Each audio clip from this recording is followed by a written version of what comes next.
Yes, guys, you know what time it is. It's your boy David at the Irish Hotspur, Ireland's #1 Spurs fan. And today there is big news coming out of the club with David Ornstein releasing an article from The Athletic earlier on, basically saying Google have held talks or rumoured to have held talks with Daniel Levy over the naming rights for the Tottenham Hotspur Stadium. So big news coming out. But before we get into it, guys, it is the channel's 2-year anniversary today, second year birthday. Come on. So everybody, congratulations. Really appreciate that. You know, it's mad.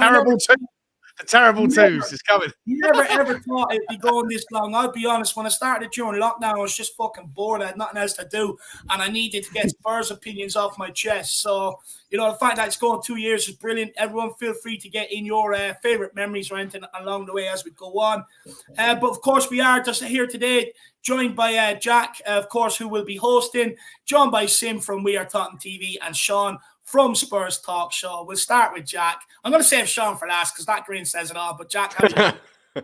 Happy birthday to you, Dave. It seems like even Google has decided to wish you a happy birthday by perhaps even sponsoring your own football club. You know, they've given you a double birthday wish today, but it's good to see that we have kind of some different opinions on here today, because I think there are plenty of reasons to be excited about this one. And then also there may be some reasons to think that, who knows, might not have as big of an impact as we'd want it to be. Plenty of things to talk about. So looking forward to this one, Dave. But yeah, Google has decided to wish you a happy birthday, Dave, by actually investing in your football club. Who knows? Oh, it's a sign, Jack. It's a sign. Well, if the investment goes onto the players on the pitch, which I'm sure we'll get into and probably have a debate over. Sim, how are you keeping, my man?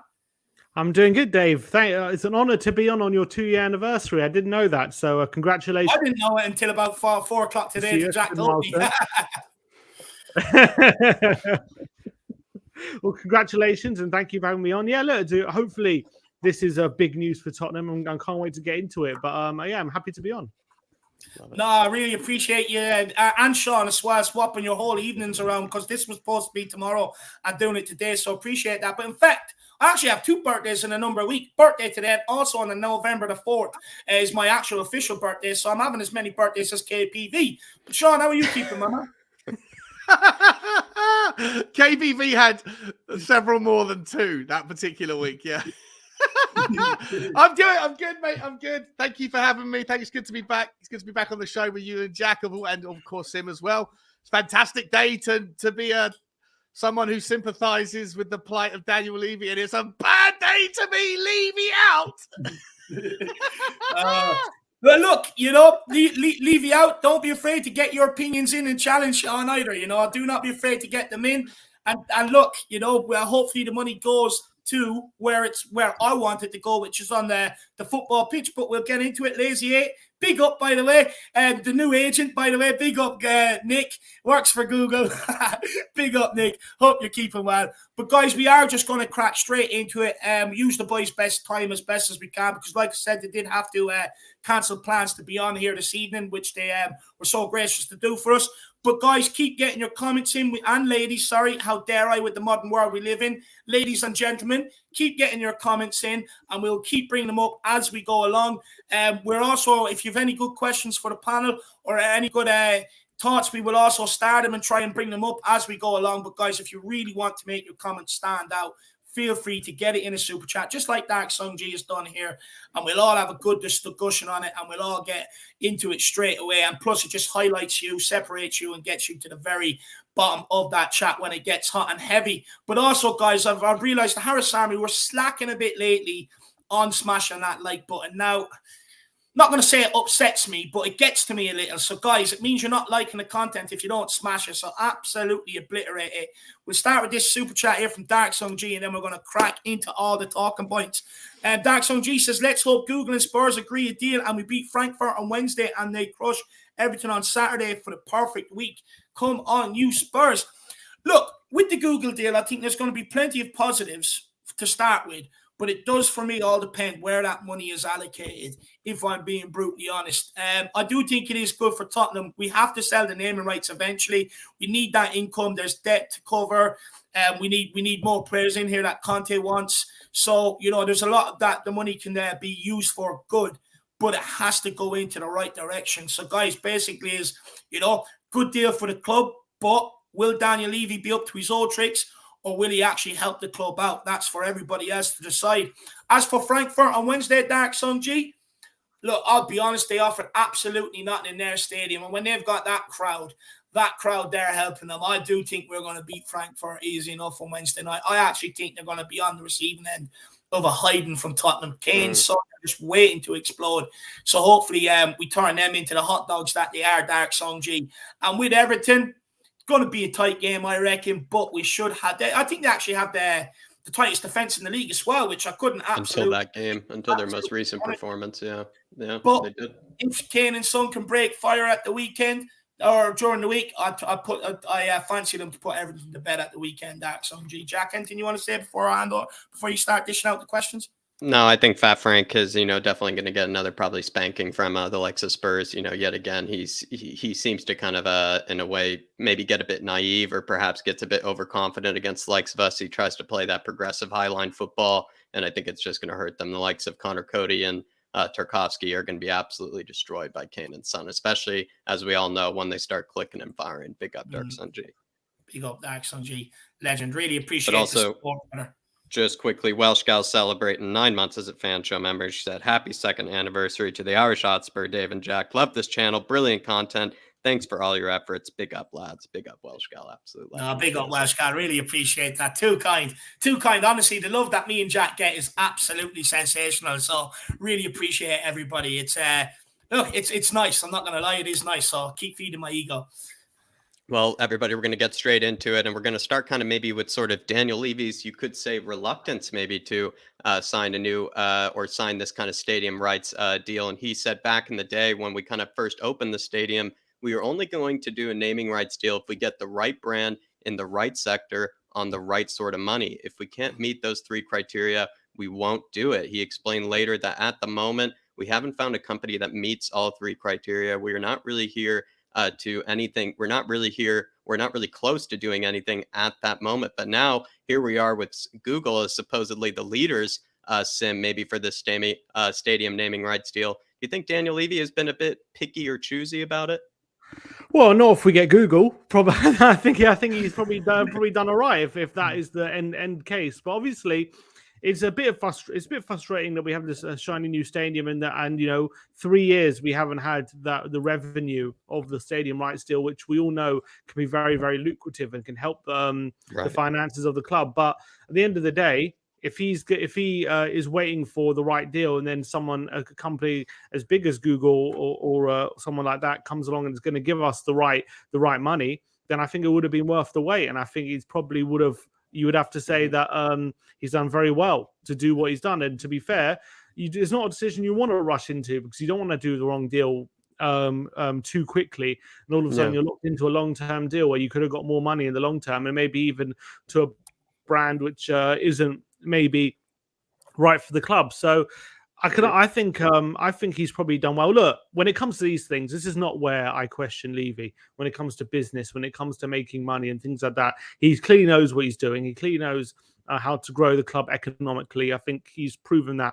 Whatever you want to say about Levy, I don't think even Levy's biggest detractors, I don't think even they could say that he's not a good businessman in that sense. He hasn't helped grow the club in that sense. So I don't think that. I don't think that is in question.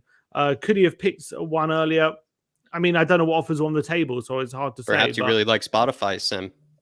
I mean, well, then he's run by a gooner, so avoid that like the plague. I don't know. I use Apple Music all the way. Nice.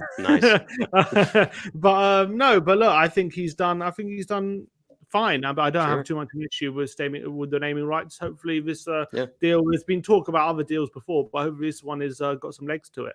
Yeah, you weren't being impatient or anything. You were happy that maybe they were taking their time. Sean, do you feel like we were in the financial position to be able to take our time when it came to this? Do you think we've even taken our time at all? Have we been picky or choosy, in your opinion?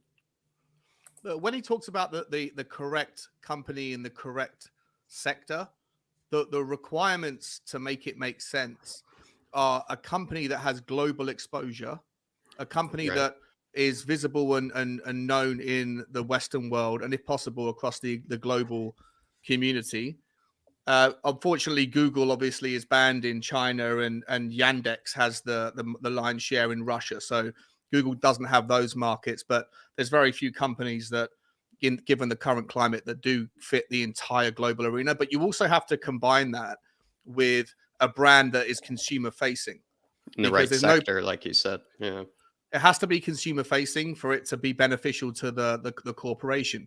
You know, like the Etihad, for example, is an airline company. It makes sense, right? But the Etihad Arena or the Etihad airline group is that they have that the owners of that company are the same owners who own Manchester City. And I've got the detail on it if you want to get into the specifics, but they overpaid massively for the 18 million pound a year deal that they have with Manchester City as a way to circumvent FFP, 5 or 6 years ago, because they can rob Peter to pay Paul. There's very few companies that you can actually identify that would make sense as a global brand that also are consumer facing. A lot of people used to ask me, why doesn't, the Tavistock group just sponsor the stadium? Who, obviously is Joe Lewis's, primary brand, primary corporation. But that would make no sense at all, because nobody knows the Tavistock group, and the businesses that they're in are not consumer facing, at least on a corporate level. So you have to find that unique thing. Amazon could have been a good one. Nike could have been a good one. Any kind of global merchandise, global apparel business or an airline business. But we've taken our time, because you have to find the right. Like to Sim's point, it's a 20-year deal, right? It might be a 30-year deal. So you don't want to undersell yourselves unless you absolutely have to. And to me, just to give you a couple other things that have come out, just to get you off on the right foot. In the last 2 days, Everton have had news coming out about their potential stadium ownership naming rights deal. You know who that is? $20 million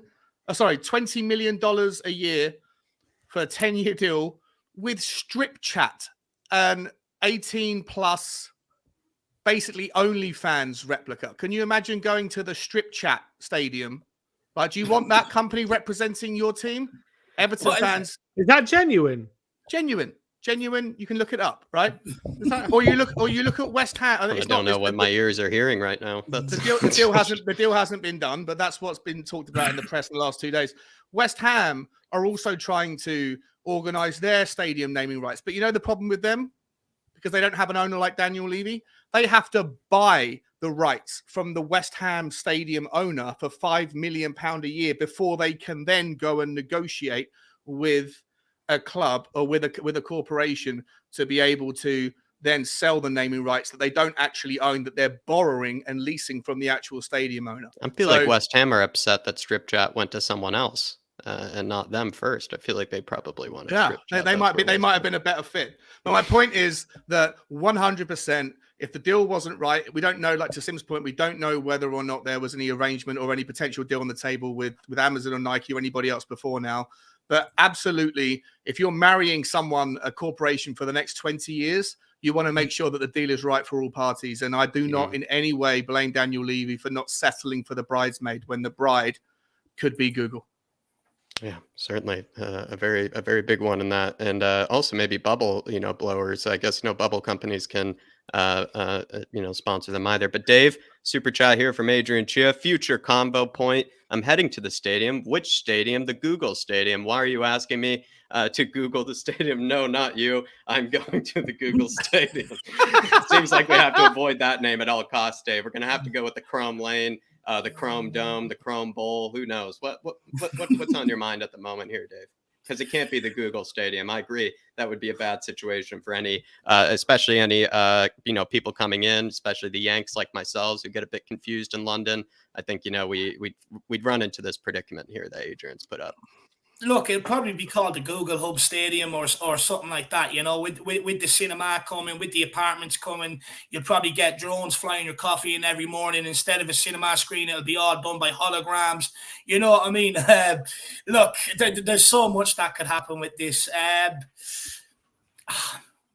Look, I hope they try to incorporate Tottenham in somehow. I don't want it just to be like pure Google dominated. And I get that's what they're paying for. I get it. I know Sean's going to say that to me. That's what they're paying for. But it just hurt me a little not to have Tottenham in there somewhere, or the lane even represented in it. Chrome Lane, White Hart Lane, Google.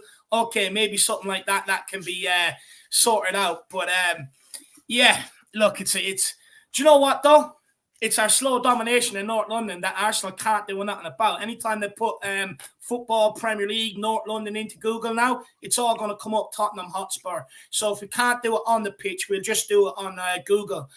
So, you know, and then hopefully eventually this money will help us do it on the internet, plus on the football pitch by hopefully using this money to be able to improve the football team, help hopefully bring in a couple of marquee signings. So I would say this is the start of the slow, painful domination in North London that Arsenal fans literally can't do anything about. It's probably genius in a way. Do you know how much? Do you know how much Arsenal get paid for the Emirates Stadium? The library. Well, Yeah, you know how much they get paid per season? I'm assuming it was signed a while ago, right? This deal. Yeah. So what it was signed in 2006, right? Yeah. Or is yeah, it yeah, still yeah. the same deal?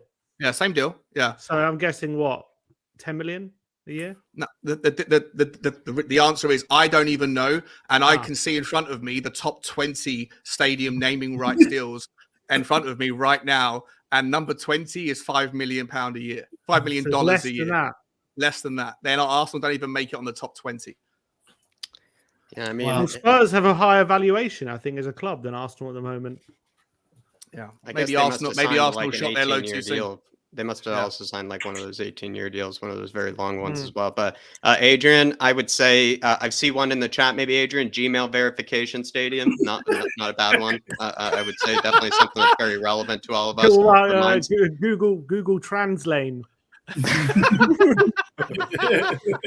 be nice to have honestly, that'd probably be coming handy actually. Maybe Google Translate just everywhere across the stadium, have little iPads for everybody to use. I think honestly, I think there are plenty of opportunities for us here, Adrian, but Google Stadium, maybe not the one. Big up, my man. Appreciate the Big support up, as well. Adrian. And then also just quickly, Conan saying, don't care about the name as long as it means transfer money. And we will be getting to that talking point later. Don't you worry, Conan. But and I know our boy Sean here will certainly give us maybe some hope as to, or maybe even some realism as to whether that will actually come to fruition, whether we'll see perhaps a big Sergey or a big Bastoni come through with all this Google money that's coming through. Big up, Conan. Appreciate the support. Big up, Conan. Another question for you lads here, and I'm gonna maybe just go to Sean here kind of quickly. And are Spurs maybe becoming a more attractive club for brands and sponsors than maybe the other top 4 and 6 clubs? That I think with the sponsorship of like Cinch, Nike as well, it seems like maybe Spurs are kind of grabbing the very attractive sponsorship deals as well as AIA. Yeah, look, I mean, there's two ways you can look at it, right? Tottenham haven't associated themselves. I know a lot of people go, they point to the fact that the guys who own Tavistock, Joe Lewis and his associates, maybe have a bit of a checkered past with some of the things that happen with indigenous peoples. But generally speaking, that's not really a known or a spoken about topic. You know, a couple of the other clubs that are in the top 6 certainly indulge with parties that are not particularly attractive under the new kind of, you know, without being political here, the woke generation that's emerging. And so look, Tottenham, without getting into that other stuff, like I say, it's not really something that's focused on or looked upon. And consequently, I think that they are someone that happens to be on the squeakier clean side when it comes to comparatives or comparisons to some of the other clubs that are out there. And so, yeah, look, I do think that there's a lot of the corporatocracy, especially coming from the North America side. And under, you know, we've got this new Todd Klein, who's the chief financial officer at Tottenham ever since, I think, last year, you know, who's got all of these relationships in corporate America. And I think this is part of the whole Google thing. Is part of that. He was kind of brought in for this purpose, essentially. Yeah, I do think that, to answer your question in as quick as I can, I do think that there is a benefit to not having a controversial record in terms of the associations or the associates of who owns the club, at least in as much detail as the other clubs that we're competing with in the top 6. Yeah, absolutely. And I think we're going to start kind of getting into the juicy questions here. Maybe I'll go to Sim here. Could this investment we need to maybe be the type of investment that could actually help close the gap with the likes of the Man Cities and the Chelseas of the world. Sim, do you think we'll see the impact of this investment quickly? I mean, it'll probably help, but I don't think it's going to be what will close the gap, because at the end of the day, it's footballing decisions that matter, not the money. Look who's spent the most money over the last decade. It's not Man City and it's not Chelsea. It's Man United and Everton. I'm sorry. And Everton, exactly. They spent the most money, and look at the state of their footballing teams. I mean, obviously United. I mean, they're looking good, but I'm just saying it's not. That's not what closes the gap. It's smart footballing decisions. It's having that structure in place. And obviously, with Paratici at the helm now, with we don't know if Conte is going to be here long term, but with him here, that is going to go a longer way to closing the gap than having a Google right still. But obviously, it's going to help. But I do have a feeling that money is probably going to be, more reinvestment in the stadium. They're talking about, upgrading the retractable pitch already, that kind of stuff. Hosting more events. This is probably where you're going to see more of the money go to than necessarily definitely into the players and stuff like that. I think. So Google's not going to be buying us Bastoni, you think, in January? Maybe we could Google. Maybe now we can Google some players. We can ask Google. Maybe that'll help. You can ask them on the internet. You can get one of your little Google hubs. Just ask Google now. If Bastoni searches who is the best club in London, I think Levy can finally go to Transfermarkt and see their value, and then he can judge. Oh, okay, he's worth that much. Now I can do it instead of just going for himself. But I think, look, it's not going to hurt. It's not going to mean less money, that's for sure. But I wouldn't necessarily get overexcited thinking we're going to start splashing a cash just because we get this deal. Correct. Yeah. I do think, though, like there will be some big finances involved in it. And for me, you've got to put as much as you can towards the team, in my opinion. Or there's no point of trying to sell the stadium naming rights. Conte is here for one reason and one reason only. And if they don't have the financial capabilities to give him what he wants, they're going to have to use this money to give him what he wants. Because, the playing squad suffered while we were building the stadium. So now it's time for them to put that money back into the you use that stadium and the naming rights to come to fruition what their plan was, and then put that money back in the squad. And then any other further developments or anything else they want to make further down the line can be used. Once they use this money to try and build a successful team, and then use the money that you use when you're bringing a success in on the pitch, then to be able to do developments. Like we've seen stories of developments of the retractable pitch, which we're going to get into later on. I think it's wrong. I think, first of all, you've got to put that money in to the playing side, and you've got to keep the fans happy. Like Daniel Levy knows there's always going to be pressure on him as long as he's Tottenham chairman. So hopefully he will allocate a fair amount to be able to keep Antonio Conte happy, because if we can tie Conte down to a new contract, keep Kane here on a new contract, get the naming rights for the stadium sold as well, which would be a long-term partnership. It's looking good for Tottenham. But what we do in that position with that money counts, because we end up getting to a Champions League final. Did we make the right decisions after that? No, we didn't. We didn't invest. We did invest in the playing squad. We just didn't. We didn't have the right person in recruitment. So now we've been given a second bite of the cherry. Let's actually go on to make that count. And if we can't have the oil money that City have, hopefully this can be the equalizer, or this can be another way of maybe catching up on them a little. Sean, there are no figures out yet. Apparently Spurs want, according to Gary Jacob, at least £25 million a year. I'm not sure how long that deal would be or anything, over how many years or anything. But do you anticipate Spurs asking maybe for the biggest sponsorship deal, maybe bigger than any other stadium at the moment? Yeah, well, so if you want, asking I can just for break the most, essentially. I can just give you a quick breakdown of the kind of the top sort of the deals that are out there right now. So I've already mentioned Etihad have got an £18 million a year deal with Manchester City, but that's ownership. It's all just robbing Peter to pay Paul. In Europe, the biggest deal is Real Madrid signed a €23 million a year deal at the end of last season. Besiktas is a weird one, right? They're like top 6 or 7. They have, I don't know why Turkey, the Turkish economy is not in the top 50. Dele Alli's Barber Stadium.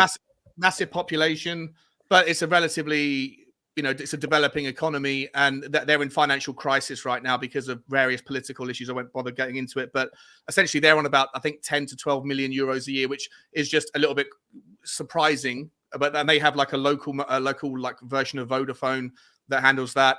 But the biggest deal in the world for stadium space or for arena sponsorship is the Crypto.com deal that was signed in November of 2021 for the Staples Arena, which was, the Staples Center in Los Angeles. But that's a basketball arena, right? And so the reason why, and that's that was a $700 million deal over 20 years, so $35 million a year. That's currently the kind of peak. The reason why that was so much higher, obviously, it was also at the peak of the crypto boom. November was the deal that when the deal was done, and then ever since then, if you're into cryptocurrencies, you'll know that it's gone through a bear market. Sorry, but also as well, right? I was going to say that's similarly to Spurs to Connected. It's also a multi-purpose stadium, I believe. That Staples. Yeah, it's a multi-purpose stadium, but you also have to remember, right? So the way that, just to give you some I guess validation of why I can talk with confidence about this. When I was in investment banking, I did work in football finance. I worked in a whole bunch of different areas, but for a period I worked in football finance and was part of some deal structuring. So I do have some experience in this stuff. But the way that you would equate valuation when you're making a deal like this is based on the frequency of events that is held at a stadium and the status of those events. What is the kind of the broadly speaking reach that those stadiums get. A basketball team plays about 80 games in a season, so half of them are probably going to be played at home, which is twice as much as Tottenham would ever play. Plus, they play in stadiums that are about anywhere from 10,000 to 20,000 or whatever in capacity. That allows them to have all sorts of different types of events held there, like lower level but still superstar concerts. But you don't have to have a Lady Gaga playing there. You could have, a kind of, there's far more access to sort of second tier superstars that can play there more frequently. You can also have expos and exhibitions and business conferences alongside boxing events and fighting events. At the Tottenham Stadium, because you have 63,000 seats to fill, plus you have the flooring capacity if you're going to do events, it's really limited generally to superstar stuff like world championship boxing matches, maybe massive UFC events, or the very highest level of superstars that are doing their concerts there. And consequently, the kind of the number of events that you can have there might be slightly limited. So that rationale is why I think that the Crypto.com deal happened. And I know we're going to talk about the retraction and the stadium upgrades in a little while. But for me, I think that news that came out a few days ago about Tottenham's intention to potentially upgrade and the cost involved with it, I think that is 100% linked to any deal with Google. Because if the news, last thing I'll say, Jack, I know I'm rambling, is that there was a number that was given out today in the tweet by Ornstein, which was that it was $1 billion, right? And if back in March, it was 500 million over 20 years, which would be 25 million quid a year, which would be in line somewhere with the highest football deal in that's ever been arranged. Mm-hmm. If it was $1 billion or £1 billion, then either the longevity of the contract would be 30, 40 years, which would be silly and madness to me, or it would require a significant increase in the frequency of the sort of events that could be held at Tottenham Stadium to allow it to make financial sense for Google or whoever else the buyer would be.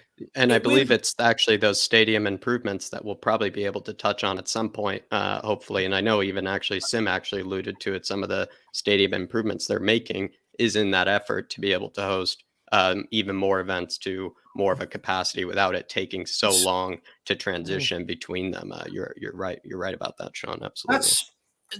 Look, I have no problem. Look, Tottenham are going to become an elite, global brand now. We're going to be plastered everywhere. Everyone's going to know exactly who we are. I have no problems with that, but you have to capitalize on the football side of things as well. There's no point of being a global brand and then your brand on the football pitches, which, the fans are paying to see, is absolutely atrocious. You've got to improve. If you're going to be a global brand, which means you're dominating that sort of industry, you've also got to dominate on the football side of things. Yeah. So for me, it has to come hand in hand. And this is why I say we've been given another bite of the cherry. you know, with doing the right thing this time. So let's hopefully now we have everything in place. Paratici, the scouting department, so whatever money we spend will be spent wisely and on the right things. You've got Todd Klein in as the financial officer, the club's financial officer. Hopefully he can bring in more deals. But you've got to match the ambition with what they have now of being a global brand with the brand on the football pitch as well. We can never lose sight of that. If they want to be the ultimate brand, you've got to deliver trophies on a consistent basis and be dominant in your sport.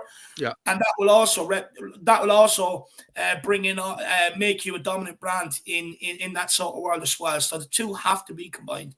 Just quickly, Sam, I want you to get maybe a say on this before we get to these super chats. Just, do you feel like it satisfies you maybe seeing that Spurs might be asking for some of the most, or maybe be asking for one of the biggest deals that have been done, especially for Premier League teams, by how kind of Sean explained it? Yeah, it doesn't surprise me at all that Levy's going to go for the big bucks. That's completely understandable, and I think he's not holding out for a middle of the road deal. He's holding out for the best, and that's what he believes Tottenham could get, especially in this modern in 2022 when we have the best stadium in arguably the best stadium in England, the most modern stadium. The capacity and the potential for that is massive for for a brand or someone who wants to get their name plastered all over that magnificent stadium and what that could bring. I think there must be tremendous opportunity there. But the only question is, can a brand justify giving such a massive deal to a team that hasn't won a trophy in 14 years? And that does make a difference. That does make a difference because all these things, because they give these brand deals to the biggest clubs, obviously because they're massive and their appeal, but also because of the teams that these teams are only massive because of they've been winning trophies and their recent history and that kind of stuff. I think when it comes to Spurs, I don't think they would want to give a massive deal and then Spurs become like a middle of the road team or a poor team in the next 5 years or so. I think that won't look good. So I think Tottenham will have to. I think David's partly right. I think that ambition on the pitch will have to increase when they have such a big name on the stadium. I think it does make a bit of a difference, but I don't think it's a be all and end all. At the end of the day, I think the people putting money in the stadium will see it for what it is. And I think hosting massive events, not just football games, but as you say, concerts and NFL games, maybe in the future there'll be even more things if they're doing this retractable pitch upgrade. Maybe there'll be even more events, and I think that will take obviously precedent over the footballing side when big brands decide whether to go for the naming rights or not. And I think in this day and age as well, as you said, as Sean said, like Arsenal signed that deal back in 2006. I'm sure in 2006, whatever they're on now, there's a lot of money. If it's under 5 million, I'm sure it's a lot, but now that's not a good deal, and Spurs realise that, and whatever deal we sign will probably likely be the largest in the Premier League, I would assume.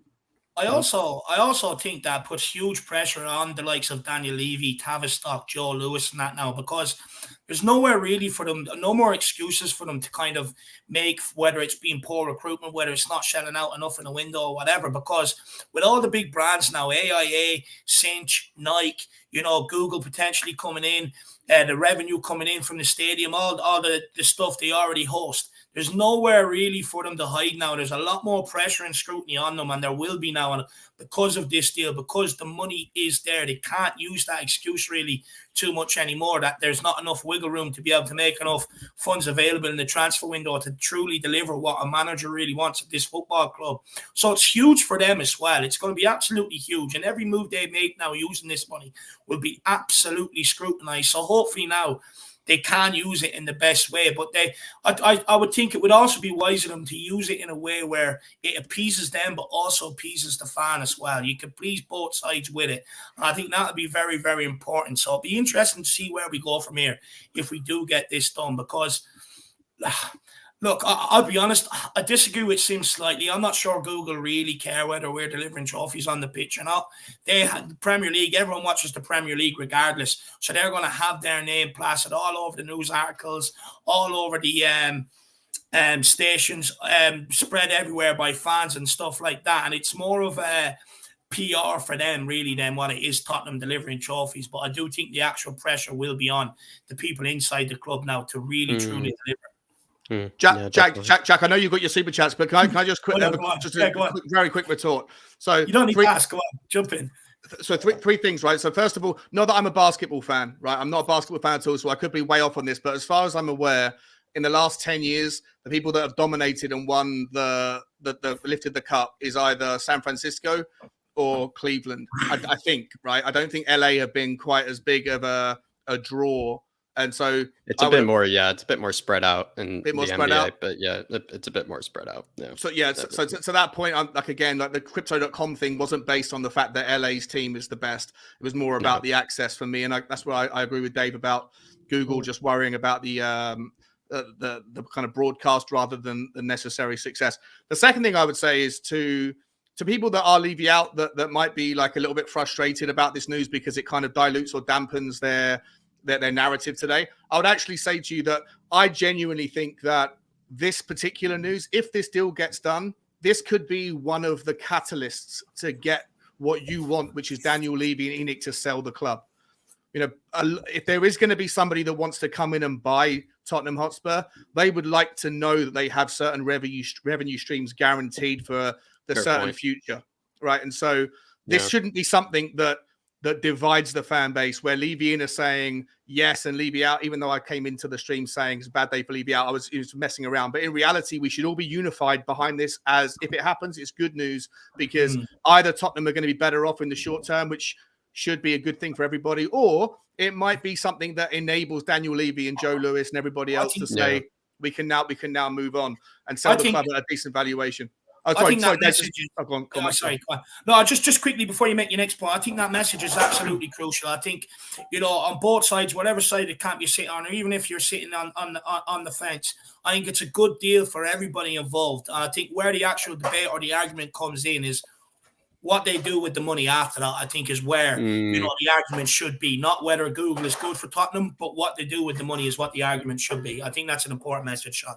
100%, mate. And that you was a great transition, because my third point was I don't want anyone to think that if there's a $500 million deal that's signed, a $500 million or pound deal, or if it's even $1 billion, if it's over 20 years, whether it's 500 million or $1 billion, which would be just mind-blowingly crazy numbers, the reality is that would be based on certain metrics. You'd get more money. It's kind of like a performance bonus for a player, right? If they score goals, or if you get into the Champions League, or if you win, you get extra additional things.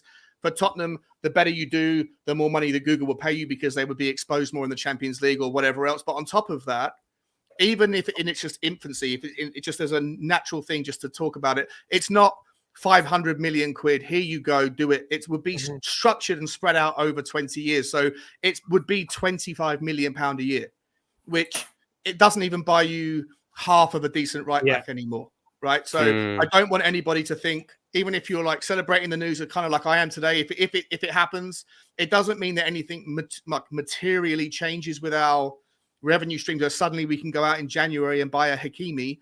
I don't think that's the case. I think it's just saying that the revenue streams that are coming in are bolstered by an additional 25 million quid a year. And so for me, that would be more likely used as to pay down the stadium debt. It would be used to chip away at the staffing costs, all that sort of thing. And then you look to Daniel Levy and ENIC to say, you have security with the revenue streams coming in. Now release some of those additional funds to then go and buy a player or two here and there. But I don't think it's going to be some windfall where we can suddenly close the gap on Manchester City and go and buy 5 or 6 players in January or next summer for 500 million. I don't think it works that way. Could we get a Lady Gaga bonus or an Ed Sheeran bonus if we had extra Ed Sheeran concerts like more? Yeah, it doesn't even need to be, performance incentives for Spurs. Maybe we throw it in a few extra Beyonce concerts than expected or then agreed upon. You get a bonus there. You never know. Plenty of ways to go about it, Shawnee. Dan is saying here, huge congrats to David and Jack. Great channel. Always tuning in when I can. The show will continue to evolve, gain more support, and create more content. Pick up, Dan. Really appreciate that, my man. It's absolutely what Dave and I are going for. Continuing trying to, switch gears, continuing trying to evolve, get better at things, kind of figure things out. And I guess especially with Dave, with 2 years kind of under the belt now, certainly a bit wiser than how we've all began. But big up, Dan. Really appreciate you, my man. I think he's been here for pretty much since the beginning, from what I can recall. Big up, Dan. Nearly everybody has. A lot of people have been here and they just show continued support, which is absolutely brilliant to see. So thank you, everybody, for, following myself and Jack the way you do. It's relentless. So big yourselves up, everybody. Big up that. I appreciate that, brother. Adrian Gia, Google's own YouTube. Google owns YouTube. Maybe they can plug all the Spurs-related fan channels as part of the deal. In fact, the YouTube Arena sounds pretty good to me. Thoughts on that, Sim? Maybe they might even kind of ban kind of red, kind of kits of a particular type on screen. Maybe AFTV might lose some, or might get some copyright strikes. Who knows? Right. Google. They'll put the watch along on the Jumbotron. Put the wheel on. That'll be nice. They'll rent out, they'll rent out Brooklyn Bridge Park. Put on the. I love it. Seriously, do you ever think that could happen where you have like two YouTubers sitting there doing commentary on the big screen in the game? Never, not in a million years. Now the Google owns. There's my I love ambition. that idea, but look, they put the game on the Jumbotron. There's nothing ever trumps that, does it? But Sim said it couldn't be done. Sim said it couldn't be done. That's our ambition, Jack. We've got to make sure it happens. The YouTube Arena, though, Sim, thoughts on that? Yeah, I'll take it. That'll be nice. Maybe people start getting more on board with YouTubers if they call it the YouTube Arena. I think that'll be great. Perhaps I love that. I love that. Perhaps, Adrian, some sneaky little codes they put in the algorithm. Like I said, the Arsenal content's harder to find. The Spurs content's just so readily available. Maybe things like that they could take a look into. Nice. Big up, Adrian. That'd be nice. Big up, Dark Sun G. As much as I hate how the Gooners are still first, I love how Liverpool are going into ruins at the moment. If they lose Diaz and Trent for a while, then we can end up higher than them this season, which was our hope. I must say, though, lads, this wasn't, anybody can chime in after me here, but this was sort of kind of the thing that no one, I think, anticipated this season, was that we all thought we were basically going to be fighting for elbow room in the top four with Chelsea, Liverpool, all the teams. Basically, we kind of just, like always, anticipate every team was going to be doing pretty well, but it kind of is a bit odd. It feels like in the top four, we aren't exactly really fighting for elbow room yet. Chelsea are going to still try to climb their way back in, but Man United drop points in the big games. It feels like against Man City and whatnot. I don't know, lads. It just feels like and the demise of Liverpool this season. Some teams have kind of maybe not performed to the levels that we anticipated, and Spurs have been able to perhaps get a head start, is how I would say it. But anybody Liverpool, thoughts on that? Did anyone expect the downfall of Liverpool or the downfall of Chelsea this season? I told you, Jack, the downfall of City or Liverpool was bound to happen. There's no way both clubs could continue that pace for 4 or 5 seasons. Plus, when Liverpool won the league, if we're being brutally honest, they got helped by VAR for about 2 seasons. They were getting some mad decisions that weren't given in other games. And it suited the Premier League's narrative because it was like billionaire oil owners versus doing it the right way by Liverpool. Now they want to scrap that narrative and they want master versus student title race, Guardiola versus Arteta. That's exactly the narrative and the story they want this season. They'll start breeding Arteta as some Premier League success story. It's going to be absolutely embarrassing. And the reason why no one's talking about us, which I don't mind actually, is because they don't want our style of football representing the brand of the Premier League. They don't want the other people to look at it and say, hang on, there are other ways of doing it. You don't have to play all this gung-ho sexy football. You can just absolutely bore the crap out of them, make them fall half asleep, and then catch them on the counter. So for me, and you can already see it happening with Arsenal. And Philip put it brilliant earlier on in his daily. Yeah, he did. Yeah, he called them Varsenal, which I thought was absolutely brilliant. So good. Right giggle with it. It was absolutely brilliant. And look, it's just going to absolutely kill the Premier League that we're up there. But I actually like the fact that nobody's talking about us this season.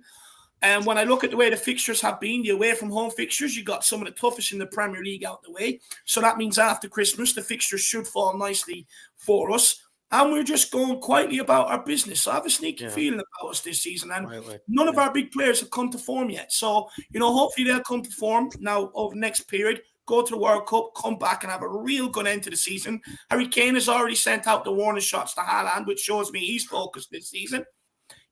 Maybe come March, April, people might actually start talking about us. And by then it's too late because we're already on a roll that can't stop. And then when you Google Premier League, Tottenham are going to be the first names. Love that. Love that. Dark Sun G, I would say from now on, it's either Arsenal or it's the Gooners. Yeah, it's one of those two that we're going to have to go with alongside Liverpool. Some of the decisions in the Liverpool game were farcical, as you can say, but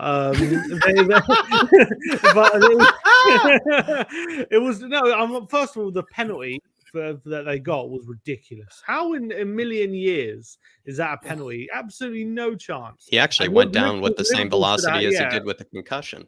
Yeah, exactly.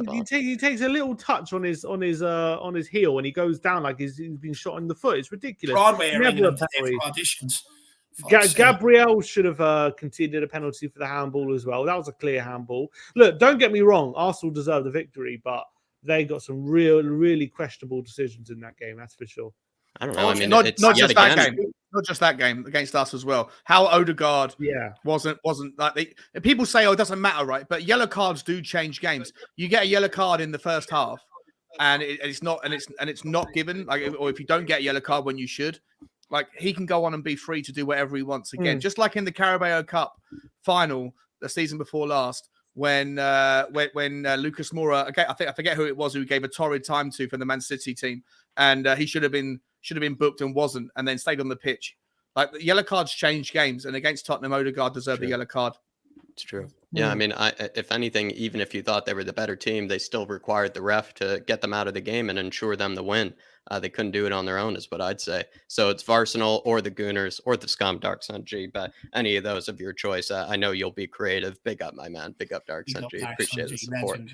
Rufus Roughcut, for £1 billion, you can call it Debbie Does Dallas Stadium for all I care. It seems like Rufus, he doesn't want to be creative today. He hasn't woke up with a creative bone, Dave. He doesn't really want to come up with any good ones for the stadium. I know Rufus will, though, come the fan show. I hope we become dominant in the Premier League, and then we can just call it the Google Settings Stadium, and then every week it's just like Google Settings. What do you mean? Of course you're not going to be it. You know? I hope it's our rules. It's our house. It's our rules. Pick up Google Settings, copy and paste. Let's go. And then big up Moondog. Appreciate the support. Congrats, David and Jack. We will end up second. Not fighting for too much elbow room at the moment. And it looks like it's going to be us and the Gooners battling for that second spot. Who would have thought, Moondog? And I don't really want anybody to be catching up with us. As much as I don't like seeing the Gooners so high up the table, I don't really want anybody else to deal with. I'd rather it be kind of nice and simple. We just kind of fight for those top spots. Don't have anybody else join the party. Big up, Moondog. Two things, Moondog, just quickly. I'm not happy with the level of delusional in that tweet. It's not enough for me, and neither is the ambition, my man. But big up, Moondog. Really appreciate the support. Love it. Absolutely love it. Got another question here for you, lads. But could we see this investment maybe help satisfy Conte's transfer ambitions? I've actually seen just today, Sim, a blue tick mark from a Twitter user suggests that Spurs are in contact already with Conte over a new deal. I know we're always seeing that sort of news, but maybe this extra Google money that's coming in could perhaps help convince Conte with some of those transfer ambitions that he has. I don't think it'll be the Google money that convinces him, but I think we're going in the right direction. And Conte is talking more long term in his press conferences, albeit in a weird way, it's kind of negative. He's saying, we need more transfer markets to reach the top and stuff, and that he's suggesting we're not ready yet, which is fine. But in a positive way, he's suggesting he wants to be here more long term. I don't think he's going to look at the Google money and think, okay, there's going to be money for me, I'm going to sign a contract. But the only thing that will convince him is assurances on the transfer funds. And maybe the Google money will help with that. I don't think it's going to make, as Sean said, I don't think it's going to make a massive difference in the short term anyway, that we're going to definitely have loads and loads more money. But that shouldn't be, that shouldn't, I think at the moment there should be money for us to spend. Mm-hmm. I think we could have splashed out, in my opinion, a bit more money in the summer, especially now that we have Champions League football. I think there should have been a bit of a looser purse. So I think there's money there for us, and I think there's money there for Conte, in my opinion. So for me, if the problem is money, then that has to be. The owners have to be called out for that 100%. If that's the sticking point between Conte signing a new contract or not, the owners 100% have to be called out on that, because that our money shouldn't be an issue right now for me. Well, Sim, I mean, again, a lot of people just to counter, right? And I agree with you that we probably could have and should have. And you know, from my perspective, I know I'm like the kind of community Levy in fella or whatever, but I'm not. I choose to view the lens through context and reality. And like people forget that, you know, we built a stadium that cost 2.5 times more than it should have done. And then we went through COVID and we had 90 million quid losses at the worst possible time. Like there could not have been a worse time for us, for a team to have built a new stadium that already went through a 2.5 times overspend because of the commodities boom, and then had to face a 90 million pound loss the next season. Chelsea had to shelve their entire stadium rebuild because they knew that it would have cost 4 times what Tottenham's did, right, to be able to do what they did because of the current economic situation. Everton are trying to finance not to rebuild the stadium, just to improve it. And then in order to do so, they're going to have to reduce their name to Strip Chat. Right? So there are reasons that there is context, there is rationale. But where I do agree with you, Sim, is that I do think our owners have a massively perverse risk tolerance. I don't think that they do have enough access in their minds to take on a little bit more risk because they're property guys, right? They've always been property guys, and there's nothing like the phrase "nothing safe as houses." They're used to getting nice 7-8% dividend yields, returns on their investment, where there's relatively zero risk. And if you want to go and catch up with the likes of Manchester City, or if you want to be able to compete with the likes of even Manchester United, even though Manchester United aren't really a kind of like a top 4 threat at the moment, what they do have is access to 2 or 3 times the revenue streams that we do because of their global fan base being the size that it is and has been for the last 25 years. Tottenham, if they want to go on and compete, the owners, and this is where I 100% understand and can sympathize with the Levy out guys, like the risk tolerance of Daniel Levy and Joe Lewis isn't where it should be if you're a Tottenham, if you're a football club owner. I'm not saying do what Everton did. I'm not saying do what Nottingham Forest did in the 90s. I'm not saying do what Leeds did in the 2000s, but there is a compromise. There is a middle ground, and Tottenham need to, like Sim said, loosen the purse strings and accelerate a little bit more spend. And that should have happened in the summer. And I don't know whether it will happen in January because January is January, but I think if we're struggling for top 4, it will. That's the thing with this board. That's what they said, though. But that's what we do. If we're struggling to make Champions League, then you'll see a bit of investment because the risk is that you're missing out on all that Champions League money, so it might be worth an extra push. But if we're not, the thing is, if we're going too well come January, then you won't see any investment. Yeah. Just to follow up, though, Sim, with kind of, especially with what kind of Sean was saying there, do you feel like with, I don't know, the investment that is coming in from Google and whatnot, could you see this ending up being kind of not really all that influential? And if it really isn't all that influential, is that extra evidence or maybe extra reasoning for what some people have already had some frustrations with over the transfer window because they had that cash injection that people thought was going to be a huge influence on the transfer window, maybe plus this Google deal? Is this maybe more reason to be a bit skeptical of kind of where the money is going to kind of with Levy? I don't think it's a reason to be skeptical. I think over the long term, it should help. I think it will. Look, more money is always going to help. It's never going to hurt, is it? It's just whether in the short term does it mean a lot more funds to transfers. I just don't believe that it will, but it will help. It will help the club long term with more money. Is the money coming in reason to be skeptical of where the money's going? I mean, like, does it give us less of a tolerance, with Daniel Levy's kind of I see what you mean. Should like we now expect less patience? Like, would this make you even less patient or even less tolerant? I mean, naturally it will. I think for a large chunks of the fan base, I think it will naturally. I don't think it should, but naturally it will. I think that's just you can't the case. blame them, just like the 150 million in the summer. That's going to get, like, if they did announce that and we had the summer that we did, I think people would probably think a bit differently about the summer. But because they announced it and then we didn't kind of like spend a lot more money than that, then people are going to be like, well, where's the money? Do we have this amount of money? Look, you put 150 million in and we only spent that, like we only broke even. Why didn't we spend 100 million on top of that? So people are going to get less patient. So I don't necessarily think it's right that we should demand because of Google. I mean, we should demand it anyway because I think we have the money. I think we're in a very good, stable financial situation. So I think the money's there for Tottenham right now. It's about whether it's all on the owners, whether they want to. We're not a I don't think this Google deal should affect that, in my opinion. We should be demanding that anyway, but it probably would. It probably make us even less patient. That's for sure. I agree with that. Yeah. I think that was a great answer there, Sim. And you can't blame them because when you get those sort of big news and those big articles that come out about it, makes you always point to those. And do you agree with that, Dave? Or do you feel like naturally fans will kind of maybe be a bit less patient with Levy just because they've seen the cash injection news? They've seen now maybe this news with Google, if it were to come true and it were to be signed, would it make people, as well as maybe yourself, even less patient maybe with Levy kind of naturally? Yeah, of course it will. Of course it will. Look, there's already not a lot of patience with the guy, which I understand. You know, the lack of trophies that also brings the less tolerance towards you know, the money not go what people would perceive not going into the right areas, which is I also agree with.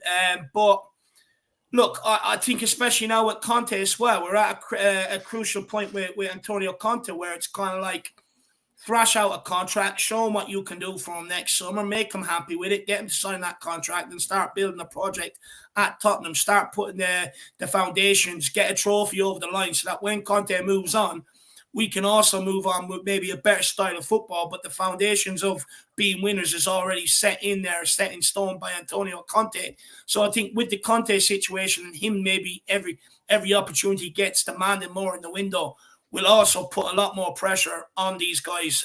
So I think especially with the pressure with Antonio Conte at the minute, I think that'll also amplify it as well. So there's a lot of pressure on these guys at the minute. And look, rightly so.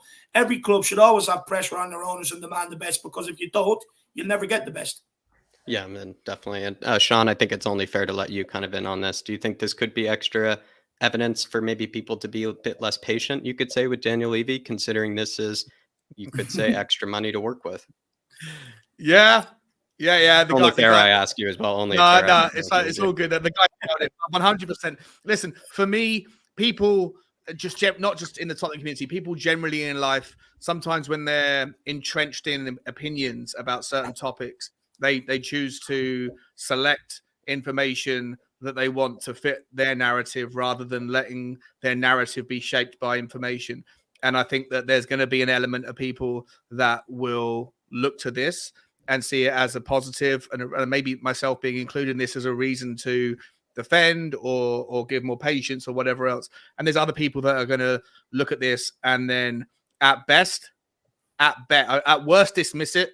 And I've already seen that in a video that I put on my channel earlier. So some of the comments, but at best, they're going to see it as a reason to hold him more accountable, even still. And I think that's the reason why I wanted to clarify that I do think that everyone needs to recognize that this isn't, whatever it is, if it happens, it's not going to be some $500 million check that's just given to Daniel Levy from Google. It's not going to be that. So 100%, Jack. I do think that people are going to utilize it and manipulate it into pushing certain narratives. 100%. But I think it's natural though to do that, because I think you just have that evidence to point to, and like I think that's where Sim's answer I really enjoyed, where it's like maybe it could be unfair, maybe some people might see it as unfair, but it's still something to point to, it's still something to look at, and it's still evidence for people to use if they like it. Certainly. Yeah. Brad Matthews at Sim Varsicle, absolutely brilliant. Thanks for the song title. Seriously, this Google deal can only be good. Don't forget YouTube. Happy birthday, guys! Really appreciate that. I can just see the comments now on this Google deal struggle. It'll just be like, you got the whole of Google, you can't even find a bloody right back. Someone said earlier on that Shearer will be right back. Lord, true. Absolutely. I think one thing maybe to find common ground between everybody on this deal is I think we'll all agree that maybe it's been too long without a trophy, too long without a Premier League title as well, and hopefully now this can steer us in the right way to maybe bring one in. Mm-hmm. Big up Brad Matthews. Appreciate the support. Brad. And it's hopefully less Varsicle, more Varsicle. Big up. And also, just quickly, Brad, I want an Irish Hotspur song, Spurs Talk Show, and We Are Tottenham TV song also. We're going to set you 2 weeks to do it, so get them in, Brad. Big up. 2 weeks. I'm putting that in my calendar. 2 weeks to get Brad better have songs. Big up, Brad. appreciate all your support from the beginning as well, Brad. Absolute legend. I also Rufus. think another reason. Sorry, I go on. was going to say another reason why this Google thing might make sense is, but it was quite interesting what I was hearing from when we did that preseason game in Israel. The main reason we did that game was because we Spurs want to be at the forefront of like all the tech innovations like coming into football, and there was a big tech expo in Israel at the time, which is why they had the game in Israel in the summer, and they went to this big tech exhibition before the game and had a lot of talk with a lot of these tech experts. So I'm sure Google would have probably noticed that as well, and like seeing that they're also at the forefront of technology, and that may be a good fit as to why they could strike a deal there. Yeah, definitely. Yeah. Rufus, Fitbit Stadium. I don't know, Dave. Perhaps, I don't know. Google might even have their own sort of Fitbit by the time they kind of get all the sponsorships in the out stadium. Definitely count all your steps for sure. I just feel like Google will have their own Fitbit by then, Rufus. We're going to have to go with what they have, and I'm not sure what names are left at this stage. That's where most of the budget is going, by the way. That's where the first year of the deal, sponsorship deal, is going. Contract. Absolutely love it. Guys, we're going to talk about kind of a fellow American Yank, Todd Klein, who was hired by Daniel Levy. He has been the CFO since March of 2021, and he actually happens to be a very big fan of this stadium. He is sort of known for that Miami Dolphins deal, which was, I guess, according to some figures, the third biggest stadium sponsorship deal in NFL history at the time. He did say in a recent sort of kind of conference of sorts at a Sports Pro conference, I'll admit I'm a stadium geek. I love arenas. I love stadiums. I love clubs. I love seeing them all. And that one in particular, being the Tottenham Hotspur Stadium, is really special. And the reality is that you need people to experience how special it can be. So the world opening up, travel opening up, getting people into the building and really understanding the value that you can provide a brand has been critical. Tottenham's new stadium sim opening up has been significantly hurt, obviously, by the pandemic, by the impact of COVID-19 and the closure of football. Now that the world is kind of quote unquote kind of opening back up again, will Spurs, do you think, kind of start to receive those profits and kind of income that they were kind of originally hoping for when they did open the stadium? Yeah, I think we already are. I think already are. Sure. Wow. Yeah, I think we already are starting to see those profits because you've got all those events that are starting, that had to be cancelled, and they're all happening now. You got the NFL, 100%. We're going to start to see that. We've got full stadiums. You got NFL games happening while Spurs are playing away. So you're getting, we're going to play at home tomorrow on Wednesday, and we would have had a full stadium on Sunday as well. So you're getting all that money. Obviously, I think Spurs, when it comes to sales of like in the stadium, like beers and stuff, I think we're probably the best in the league at doing that kind of stuff. The amount of beer we sell and all the food and all that kind of stuff, and the fact that Spurs, I don't know how many other stadiums stay open 2 hours after the game like Spurs do and continue to sell. That's also a big way they make money. So 100%. 100% we're going to start to see. I think we're already starting to see that, and it's only going to go in a positive direction from that point of view. So for sure, that's only natural. Yeah, interesting. And Sean, your thoughts on that, because obviously that is kind of something they never could have anticipated when, building the stadium and taking out those big loans is basically a global pandemic happening. Do you think Spurs, do you agree with Sim? Like, are Spurs already starting to receive maybe the profits and the income that they originally kind of hoped for when, opening that stadium? Yeah, they're on their way to doing it. Like, I think, or is it still a long way to go, do you think, maybe, for what they originally hoped for? I think one of the things that is something that's never spoken about again, giving credit where it's due to the financiers at Tottenham Hotspur, was locking in, was restructuring the long-term debt ahead of the pandemic. You have ahead of it. Yeah, interesting. Ahead of the pandemic and ahead of the inflation we're currently seeing, right? So Tottenham Hotspur locked in. I think it's from memory, I could be wrong on this, but like a 20-year. Essentially, it's like a mortgage but it's through structured debt on the repayment of the financing on the $1 billion loan that they took, and it was locked in at 3%. And now and that was juicy back then, or it was 2.7% or something. And now, if you wanted to get a mortgage, or if they wanted to do that sort of long term, right. I heard something about this. Yeah. Yeah, like so I mean, mortgages, long-term structured debt, that sort of stuff now costs 5.5%. So, on a $1 billion loan, that's an incredible amount of money, right? That's an additional 35 million quid a year that you'd be paying just in the nominal interest rate if you'd waited to do that stuff now. And Daniel Levy and Todd Klein, I'm not sure if Todd Klein was around when this happened, right? But I think it's something that has to be recognized and acknowledged that.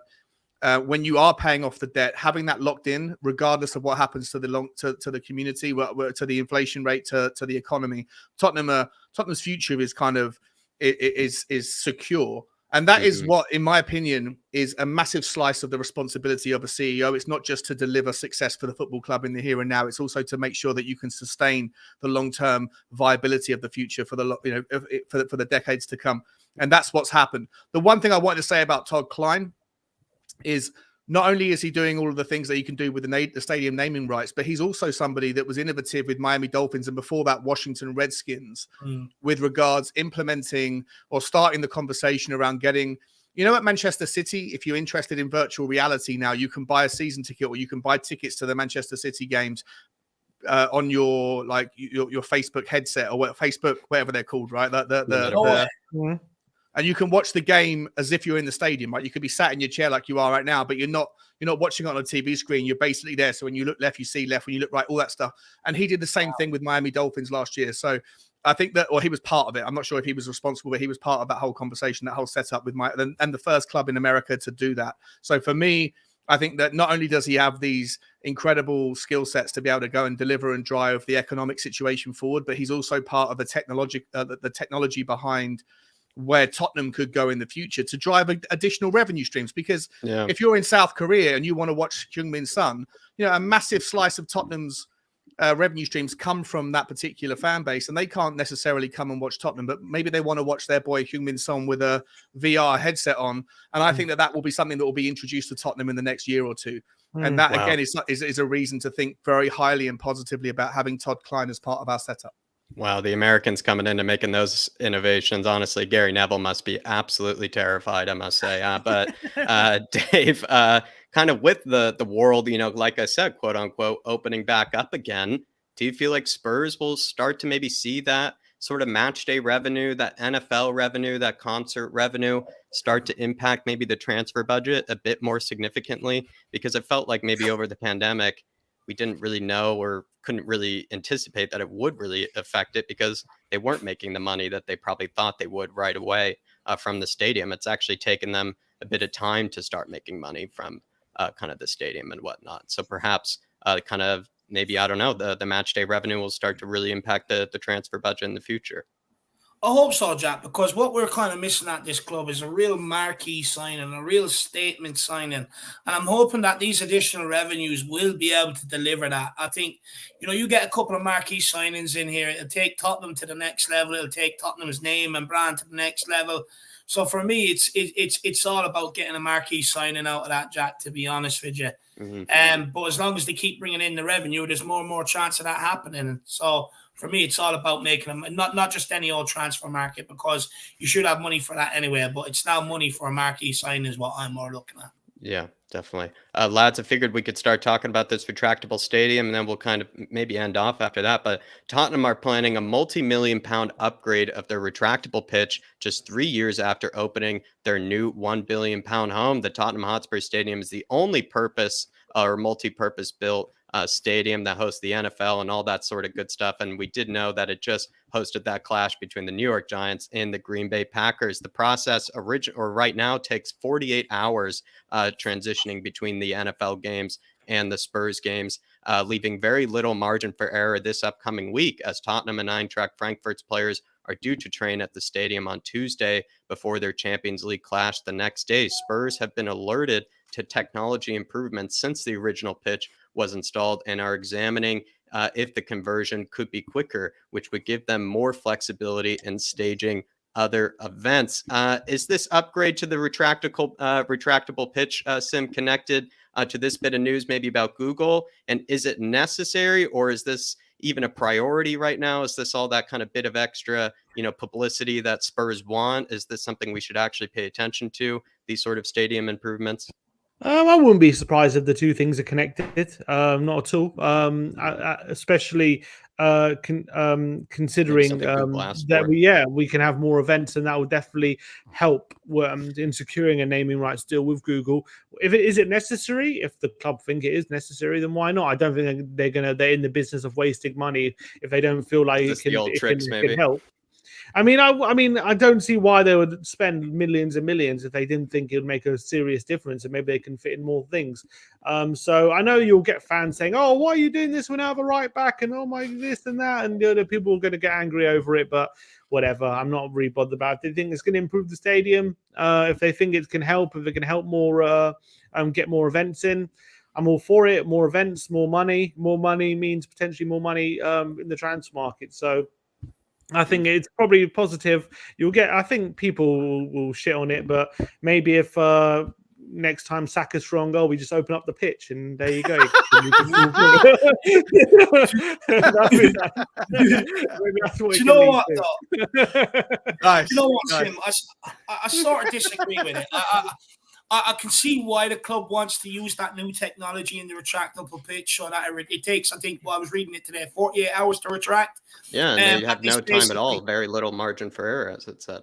Yeah. Yeah, 100%. And this will basically make it a lot more quicker, which then hopefully, well, maybe not hopefully for many Spurs fans, but in the club's view, hopefully then it'll allow them to host a lot more at the stadium, which, okay, is fine.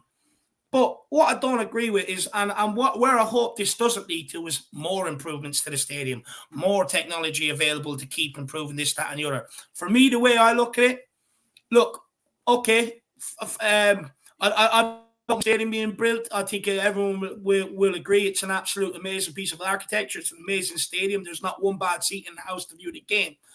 But we already suffered, and the playing squad already suffered for this brand new stadium. It's only 3 years old.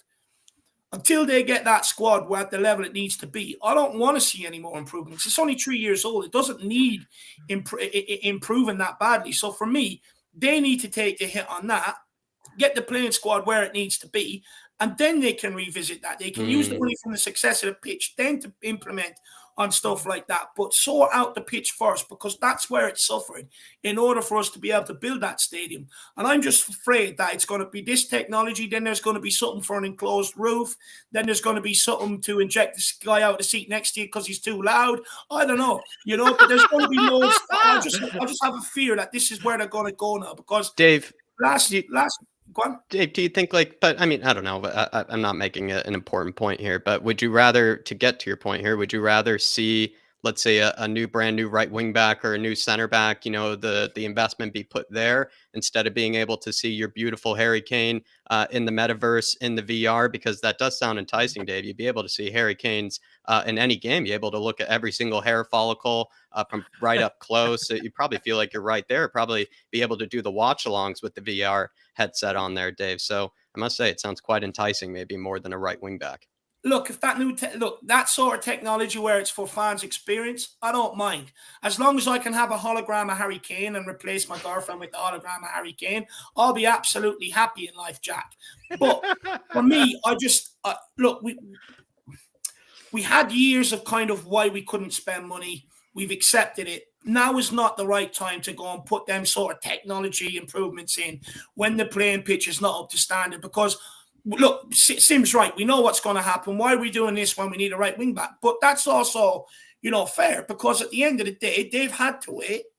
The playing squad has had to suffer for that stadium to be built. So now it's about time of repaying the fans' patience, repaying the fans' loyalty for sticking right throughout, even though the football wasn't the best.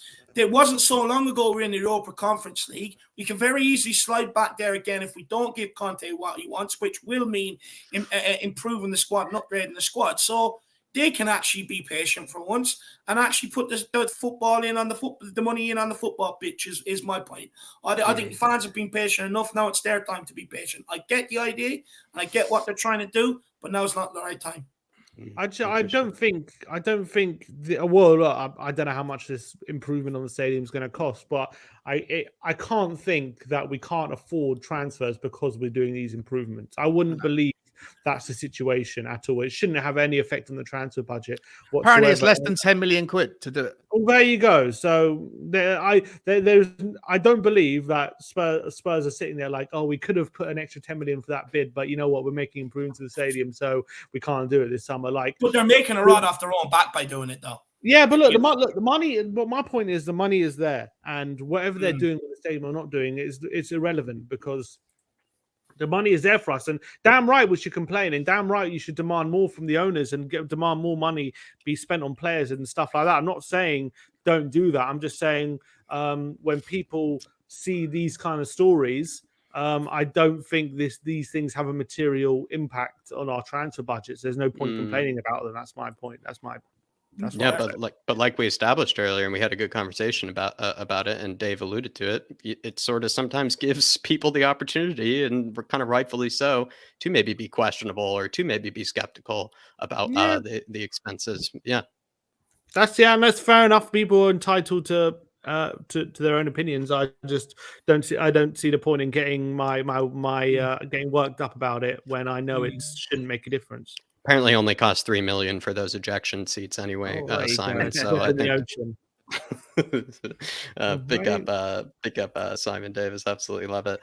Adrian Chia said, felt the timing's been great given the interest and considering the inflation, or given interest and inflation right now. A Spurs masterstroke, a Daniel Levy masterstroke, would you say, Shawnee, considering also the stadium improvements combined with this Google deal, a masterstroke? I mean, no, I don't think it's a masterstroke on his part. I don't think anybody was dialed in to know what was going to happen. Tried to do it. Sorry, I'm a bit of an S house sometimes. Tried to. No, I think that the timing couldn't have been worse with the cost of the rebuild and then the pandemic. And so that's nobody's fault. And I don't think I'm not going to give Daniel Levy. I'll give him the credit for getting it done because it worked out well to lock in. But I don't know if it was luck or skill or just coincidence or whatever. But at the end of the day, we are where we are. What I would say about that the retractable retractable flooring, if it costs, as I've seen, less than 10 million quid, then I don't know how long it will take to do it, when it would be done, but that would pay for itself if you can squeeze in another, because I think from what I've heard, extra events or something, a lot more, right? Apparently, it reduces the turnaround time from 48 hours to 24, right? Wow. So that would allow you to squeeze in if there's demand. It depends on how many events are happening. It depends what's happening in the world. If people want to go and see more concerts, if fans are going to travel more and play more, and how many of them want to go to Tottenham, and how many boxing events there are. There's all sorts of variables and things you have to factor in, because it's not like the Staples Arena. The Staples Arena has whatever the stadium is there, but they can go after kind of tier 2 level superstars in America, of which there are many, and fill their stadium. But if you're going to fill up including the floor space, a 70,000 seater arena, 80,000 seats. There's only a few events a year that would do that. A few bands, a few brands, and a few boxers that would justify it. So on the one hand, for me, it would pay for itself with a few additional events that wouldn't otherwise happen. But on the other hand, I don't know how many events there would necessarily need to be anyway. Mm-hmm. But look, like I say, it's irrelevant to Sim's point. To me, it's irrelevant. The money should be there. We're talking about a couple of million quid here or there that you're going to make or save every year. But and when you're looking at Tottenham's, like that, what is that? Half of your team's weekly salary? Like it's largely irrelevant. I don't want to see or hear too many people making a big deal out of that when it happens, either on the positive or on the negative, because it's inconsequential to me in terms of whether or not Tottenham can go and buy. The last thing I'll say, Dan, I know you want to come in, Dave. The last thing I'll say very quickly is, I asked this question the other day on a different, in the comments on a different stream. I got a terrible reaction, but like, people want us to win a trophy. In order for Tottenham to win a trophy this year or next year, we have to overcome Manchester City. Either we have to beat them in the league, or we have to beat a team that has beaten them or beat them ourselves in any of the competitions that we're in. And I want to know how much money do the people generally think it's going to cost to close the gap on Manchester City. In my opinion, it would cost 400, 500, 600 million quid to do that. And I don't think Tottenham have those resources, whether we go to a 200,000 seater stadium, whether we have a pitch that can be transitioned in 20 minutes. I don't think any of those things, or even if Google was to go and do a $2 billion deal, I don't think that those, I think people need to factor in the reality of the gap, how big it is between us and Manchester City now that they have Erling Haaland. And I've got two replies to you, Shawnee. I'll reply to this one first, and then I'll go back to what I was going to say on the other part you said. For this one, for me, with Man City, I think the great equalizer is having a world-class manager, a great manager, which Antonio Conte is. And I think where we're at right now in terms of the level of management we have, it's not about how much you spend. I think it's about how smart you spend it in terms of making sure you're bringing in the best quality for your budget, rather than what we've seen over seasons gone by, where you're bringing in a loan deal that's never going to play for Tottenham ever. You're never going to, bring it back to the club after it's finished. So it's about using the smart recruitment while you've got the right manager, because he's already proven. And even Pochettino at times, we have City on the day. So there's no problem with that. I just think it's about smart recruitment rather than the amount of money you spend. Because we've seen that. Steve Hitchens spent 300 million odd. And what did we get for it? We ended up in the Europa Conference League team because of it. So it's about the smart recruitment. And to the first thing you said about the thing paying for itself, I get it 100%. But they also have to strike a balance between doing what they want to do and also appeasing the fans a little bit, in my opinion. And I think by improving the playing squad first before going and bringing in new technology on a retractable pitch is the smart thing to do. You've got to remember, you were a football club PR purposes, for publicity purposes, yeah. You were a football club first. You brought a football club. And with that comes fans that have supported this club. And it's been passed down through families, through generation, the support for this football club has.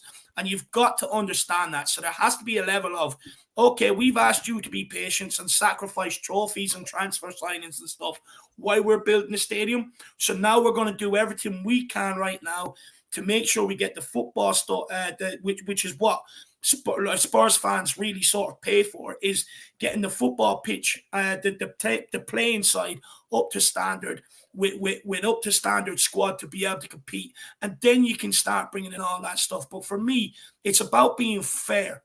That's what it's about. You can't constantly, and like, where does it stop?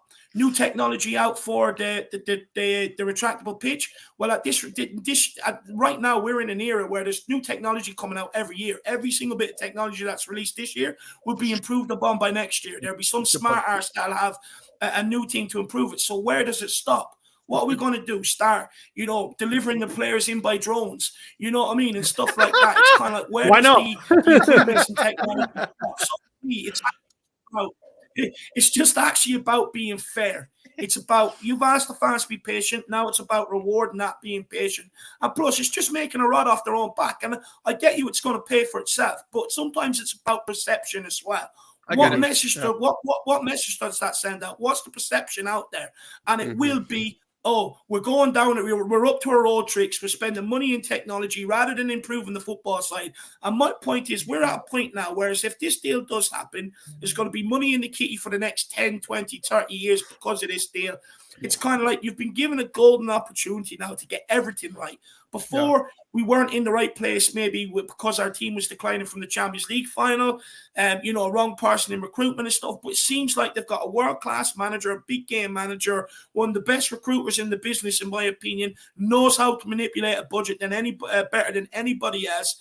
The level of the playing squad is improving from where we were. And it's kind of like everything seems to be going in the right direction. Now, let's take it in the right direction, but also by making the fans happy and bringing them along with us rather than the fans fighting them the whole time.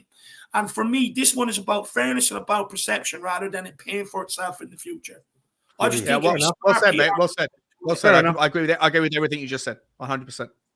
And also, Adrian, thanks for bringing out the best of both Sean and Davo. Absolute legend, Adrian. Appreciate it, my man. Maria Williams saying if the VR is also extended into the showers after the game, I'd pay extra for that. I know Davo would, especially when it comes to Harry Kane. You'd have to get in line, Mia, when it comes to Dave and Harry Kane. I think with Højbjerg as Harry well, you'd Kane have to shower get in cam. line. I know Ellie would pay the most for Højbjerg. I'd probably pay a bit for Højbjerg as well, I'll be honest, Mia.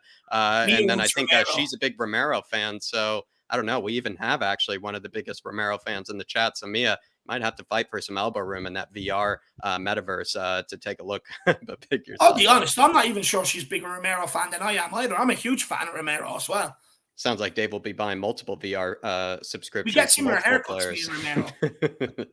Big up, Mia. Really appreciate it. Rob Belcher, absolutely spot on, Dave. It's all nice and dandy having the best training facilities in stadium, but it's on the pitch. We need those massive upgrades. And look, this is the thing, and I know Sean's going to say different, and I do think, rather than dismiss Sean's point, I do think you've got to take it on board the nuts and the bolts of the point, which he's going to make, which is it's harder to deliver trophies now than what it was back in the day, which you agree with the amount of money that some teams have now compared. Like before, you were seeing Coventry, Wimbledon, Palace, people like that make finals. Nowadays, it's very rare that they make finals, and it is harder to win trophies. But, for fans like me, which when I was playing the game, it's all about glory. It's all about lifting that trophy. It's also all about being the top scorer at the end of the season with the most assists. You want as many accolades and trophies and medals you can have, so you can just sit there and look at them and go, fuck me, I'm a king. You know what I mean? I'm absolutely cleaning up. And for me, it is about time they started doing the very best to deliver trophies now that they've got the very best people in place. Even the scout people that Paratici has brought in. You look at some of the jobs they've done at other clubs. They've brought in some of the best young talents to their respective football clubs, like Rangers. The job that Andy Skolden done at Rangers in terms of recruitment, phenomenal. When was the last time they were near a European final? So we've got the best in class now, and it's now about delivering the trophies as well as the off the pitch stuff, which they have delivered. For me, but big up, Rob. Big up, Rob. Absolute legend. Really appreciate your support, Rob. Conan Taki saying Kulu can play number 10 and as a cam and also drift wide. If we can get Royale out for 25 million and Sanchez, I actually think that's kind of realistic. Probably both of those combined for 25. We can bring in a top right wing back and some solid center back cover. Malinovsky is also underrated, cheap. Number 10, in my opinion. I will say also, Conan, here's an inside scoop from somebody in the Harris Army. Somebody, I believe, is out in Glasgow, Dave. I think somebody we know on the channel out in Glasgow who has a shop. Malinovsky came in and when he was over there with Ukraine, a record shop. Yeah, exactly. Malinovsky, Conan, he actually confirmed his love for Spurs and basically said that he would love to play under Antonio Conte and is practically hoping that Spurs do take another look at him in the January market if they get that opportunity. So there you are. Malinovsky is certainly somebody that'd be happy to come to Spurs. Actually pulled at my heartstrings a little bit here and that, but absolutely right. Getting Royale and Sanchez out for 25 million, Sim. I mean, would you like to see Spurs maybe find that right wing back cover and center back cover? It's hard to imagine us doing both in the January window. But if you had to pick maybe between a right wing back and a center back maybe to come in, what would you go for? Oof. That is a tough one. Probably a right wing back. I know. Probably a wing back. I'll probably just shave just because if all our centre backs stay fit, at least we have some good ones. Like we don't have any good right wing backs, so I'll probably go with the right wing back there, and that would be beautiful if we can get someone in January. I'm skeptical. I'm just hoping maybe Spence, we can start seeing him at some point and just give him a run, give him a chance to show what he's about. But at the moment, he's reluctant to do it. And look, you got to respect it because he's the one seeing him in training. But I'm just hoping. First of all, Doherty, I thought made a half decent return against Brighton. To be fair to him, I thought he was okay in that game. Not back to his levels he was last season, but I thought he was okay. And obviously Emerson, I don't think he's ever going to be the perfect fit for Conte. However good he plays for his own ability, I don't think his profile, him as a player, is ever going to be what exactly Conte wants at right wing back. And I just think he plays him just for physicality purposes and just because he can actually cover the wing rather than his ability. So Look, we all know we're desperate for a right wing back, and let's hope we can sort that issue out as soon as possible. Definitely. And I think that's actually in today's market kind of realistic, to be fair, Conan. I actually like your price point on those two players. Probably could get more, but sometimes I think we do, as I've said before, maybe inflate the prices of our own players. And certainly I feel like it is going to be between a right wing back and a center back. I'm not really sure if Spurs really go after both. Considering, though, this Jet Spence situation, if it doesn't get much better, who knows? Maybe there might be some business done on the right wing back front in January. But if I were to make a prediction, I'd see it more likely maybe in the center back department, if you ask me, because we could ship off maybe Tanganga, could maybe find some sort of replacement there. Maybe even we do ship off Sanchez. But there you are. Malinowski as well, if in case you forgot. Absolutely love Spurs. He's fully coys. Big up, Conan. Really appreciate it, my man. Big up, Conan. Rufus Repcut, our debt is 825 million euros. We can pay that off and the improvements for 1 billion. That is debt free. Like Sean, you alluded to earlier, it's a very structured debt over a long period of time. And it's actually done in almost the perfect timing for Spurs, because it happened right before the pandemic and it happened right before some of kind of the, economic kind of, I don't know, how would you say, kind of up and down kind of nature that's happening in the world right now. Spurs basically did this sort of structured debt deal in the best possible time. Yeah, and just for what it's worth as well, there's no benefit to paying down the debt early. Once you pay down the debt early, it means that any revenue that comes in has to be taxed. So it's like if you have, I don't know, let's say you own a second house, for example, and you have a mortgage on it and you rent it out to people, and then somehow you win the lottery, or you have just other revenue coming in. There is zero benefit in paying off the mortgage, because using as long as money, because the second that you pay it off, then all the revenue that comes from the rent is then income that you have to pay tax on. So, it doesn't make any sense to do that. So they won't be using this Google money to pay off that debt. You don't pay down the debt, obviously, and we're also locked into a 20 year. It's essentially a mortgage, but it's called structured debt. But yeah, there's no benefit in doing it, and there's no ability to do it anyway. Sure, I think what maybe Rufus is trying to say is that like with the long-term sponsorship deal and the long-term debt, it more or less covers us. More or less covers the debt every single year, rather than us having to find that money to pay it. 100%. So again, just to keep it really simple, if this deal comes in, let's assume it's 500 million for a 20-year lease, 20-year contract. That means that Tottenham have 25 million quid additional in the bank, and all we've had to sacrifice for that is to not be called the Tottenham Hotspur Stadium, but to be called the Googleplex, or whatever it's going to be, whatever it's going to be named as, right? So the Chrome Dome. The Chrome Dome. It pays some. It goes some way to. It probably pays off 5% of the wage bill. It pays off Harry Kane's bonus. It pays off Antonio Conte's new contract. Whatever it is, but don't think of it as life-changing or game-changing money. It's just more security and more ability to then reallocate funds that would otherwise have to go towards things that we don't want, like paying off the interest on the debt. Yeah. Interesting. There you are, Rufus. Great answer, Sean, and appreciate your support. I did actually, though, I did kind of want to bring up that comment, Dave, just because I think it is something I just wanted to ask Sim about it. I wouldn't know anything about it, Dave, but I figured maybe I'll just ask Sim about it quickly. It's from Franco here. I don't want to rain on anybody's parade, but I live 1 mile from the stadium, and every event causes problems for local residents. Do you have any kind of thoughts on this? Sim, I'm not. I know you're not. I wouldn't be able to comment on that because I don't live close to the stadium. I actually haven't been to any of the events apart from the games, so I don't know. What I do know is there was that whole regeneration of the area that was promised by Spurs once the stadium has been built. I don't believe that's kind of happened as of yet, to the extent that they were promising. They kind of just put the stadium there, and then they've held off on that complete regeneration, it seems, for the time being. But I don't know when it comes to like the transition of the game. The event, when it comes to the events affecting the local community, local area, and it causing problems, I'm wondering what he means by what kind of problems. Is it noise problems? Is it traffic and just Could be anything from causing traffic to chaos? noise problems. I'm not perhaps sure. both. Yeah. I'm not surprised if it does, to be honest, but I wouldn't be able to comment on that. Okay, I just figured. Sorry to put you on the spot there, Sim. That's all right. I figured. And Franco, it's a great question, but obviously not something I can speak to. And if it has caused you complications, I think it is something definitely worth raising. And it's not raining on anybody's parade. Don't you worry, my man. Don't you worry. Adrian Chia, talking point is that fans want trophies and the business people, they want revenue. Is there a way to find both? And even Sean, there's a comment for you, Sean, saying the perfect owner wants the revenue and the trophies, but I guess more and more it's becoming harder, I guess, to earn these trophies. I agree with you, Sean, but I think doesn't one hand washes the other though, Jack, right?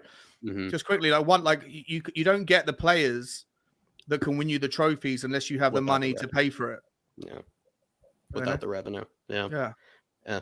And That's also true. I think as well, I think as Dave said though too, Adrian, just to maybe back yourself up here, I think there needs to be maybe some more, how would you say, kind of moments where maybe Spurs can show a sign of faith to the fans, and maybe that can be a better way to earn some maybe respect, or maybe earn some kind of good publicity, some good PR with the fans, because despite all these business improvements and kind of structural improvements to how they can better earn money and whatnot, as much as maybe that makes a lot of fans happy, it also makes some fans skeptical, I think, as well, Adrian. So definitely good talking points there. I think got onto that comment as well. I think the disconnect in modern football is just, I think back in like the 90s kind of time, maybe early 2000s, like trophies was what got you the money to kind of better yourself, and that's what Really good point. And that's what gave you the revenue to obviously improve yourself. So everyone looked to trophies to kind of get the revenue to better the team. But nowadays it's just a different landscape, and that's maybe where a lot of the disconnect comes from when they would talk about trophies and revenue. Very good point. 100%. Very good point. Well, I've kind of run out of questions here, lads. So maybe I might ask, a bit of a sort of a, I don't know, you could say a bit of a shithouse one here. And I'll start with Dave. All this that we've spoke about today, Dave, the Google deal, as well as the maybe potential improvements to the stadium, is this a bit of a masterstroke maybe by the Tottenham hierarchy? I know Football London, when I was reading an article earlier on, called it a financial masterstroke. Look, just to summarize, the fact that it covers the debt long term, you would say probably is a bit of a financial masterstroke. Bringing in Todd Klein to be able to do that as well, probably smart business. Look, for the long term betterment of the club in terms of the debt, it seems like a financial masterstroke. But I'm going to wait and see what they do with the money before I make a final decision on it. I'm going to see what sort of way it's allocated and stuff like that. Certainly, in January, as always, is going to be a very delicate month. While I'm kind of pulling up some YouTube channels so we can do some plug-in and whatnot, I'm going to ask the same question to the rest of them. But Sim, financial masterstroke in your eyes? Do you think? I mean, regardless of what he does with the money, it's definitely a financial masterstroke, that's for sure. But obviously, if he doesn't if he doesn't improve the squad and stuff, that's going to be frustrating. Even though it shouldn't, although make that much of a distance, we should be improving the squad anyway. But yeah, I do. Look, if he's held out for this kind of deal and got this kind of company on board, you got to say it is a financial masterstroke from Daniel Levy. Definitely. And to you, Sean, I think I know. I know the answer. But what maybe any nuanced, kind of answers that we haven't heard from you yet, or any summary points that we probably should have kind of drilled in that we should take away from this discussion? Financial masterstroke. Was that aimed at me? Sorry, mate. Yeah. Sorry for you. Like any summary points from this conversation you feel like we need to maybe hit on again? Anything that maybe we should take away from this conversation? Yeah, I think it's great if it happens. First of all, it's just speculation, right? We're presuming it's done, but we also spoke about this stuff back in March with the Amazon deal, and that never materialized. So, first of all, let's just park our emotions until the deal's done. Second of all, for me, I think it's got the potential to. It should have the potential for everybody whatever you feel about the club and our ownership, to unify the it's good news. It's good news, as I said earlier. Whether you hate Daniel Levy, this might be a catalyst to getting him out of the club, because it's a reason. It's one less obstacle, one less hurdle for the next owner, whoever that might be, to say, okay, now I can justify whatever valuation. Mm-hmm. If it does happen, I also don't think it's worth getting too excited about, because I don't think it's a material change in our income. Like Tottenham have income streams, revenue streams of, 900, 800 million, 800 million. I forget what the number is, but it's like, several £100 million every single year. If this is 25 million pound, what's that? Fifth in the Premier League in terms of revenue streams coming in, I believe. Right. Yeah. But if this is 25 million pound a season, what is it? 5%, 2%, 3%? It's not a material change, but what it does do is it removes a little bit more risk. It offers a little bit more money, but it's not something that's going to suddenly transform Tottenham into being a Goliath and can go out and spend 200 million. So it's good news. It's something great to talk about if it happens, but I think everyone needs also to put the burners on their expectations from it. Whether you're Levy in, Levy out, be happy that it's good news, but also don't expect too much to change in the short term. It's another little incremental revenue stream that helps the general process.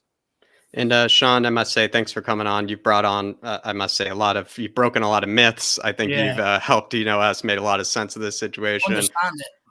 You've probably, the only time you maybe rained on my parade, it sounds like I'm not getting Sergei Milinkovic-Savic with the Google money in January. That's maybe one of the key takeaways that I took from this. But Sean, in all seriousness, you really honestly smashed it. And I think you provided a lot of, just a lot of context to all of this that we really appreciate.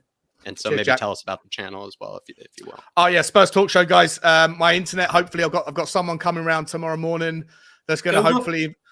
Maybe I'm going to figure that out. No, it's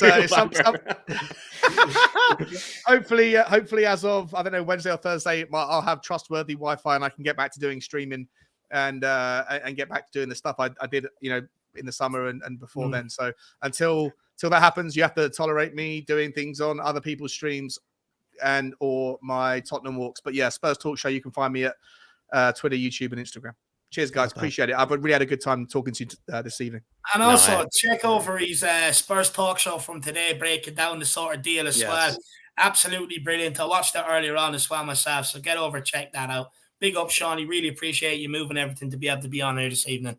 And yes, and same thing to you, Sim. Appreciate you taking the time out of your evening. Appreciate you, dealing with the topic of Google, Daniel Levy, all that sort of stuff. That really isn't the easiest of topics. Not always, as fun as talking about Romero or Kane's goal scoring, and it's not as easy either. But we appreciate you taking your time and tell us about maybe any shows regarding this topic or something special coming up on Weird Tom TV. Yeah, no problem. Yeah, we did talk about the Google deal, the potential Google deal on our Spurs updates. You can check that out on Weird Tom TV. And tomorrow we got all the preview shows coming out. We've got the preview stream, predicted lineup, and the press conferences all in the lead up to the Frankfurt game on Wednesday. So you can check that out on Weird Tom TV. But look, it's been an absolute honor and pleasure coming on your 2-year anniversary, David. So, congratulations! Congratulations for that once again. Brilliant achievement, and hopefully many more years to come. Well, look, you guys kind of got me into it, lured me into it, as I'd still be sitting at home like a loser breaking every telly I get. So, now you just stream it instead. But honestly, big yourselves up for getting me involved in all of this as well. But again, thank you for moving everything around from last night to this evening to be able to make this. So I appreciate it. Thank you. And Jack, maybe give the Flat Cap a plug before we end off. I hope there's a video coming out this week. I'm going to get in contact with Darius and the Kieran. Maybe we have a good discussion about something. Who knows? Perhaps we'll even have a video about the 25 million that we'll have to play with with the Google money. Get some nice, cheap players that nobody's ever heard of sort of conversation. All that good stuff on Flat Cap. So everybody do check it out. Appreciate the support as well. And also maybe even knows Champions League watch along and all that stuff might have the time for. You never know. No, 100%. Big yourself up. Everybody get over and check out the Flat Cap as well. Yeah, this guy's absolutely buzzing. Come back to me after Christmas when you're on the bottom of my shoe, mate. Big yourself up. Look, I want to say a massive thank you to everybody who has followed this channel over the course of 2 years. Everybody who's encouraged me, give me advice, put belief in me maybe when I've doubted myself, and followed every single thing that myself and Jack have done on this channel. So, it wouldn't be possible without you guys. So, a massive, massive thank you to you guys.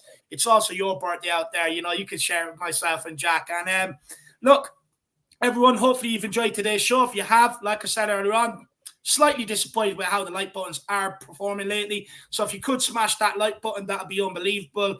A massive thank you to everybody for tuning in. A massive thank you to everybody for the financial support with the super chats and stuff like that. Hopefully you've all enjoyed what we've had to say.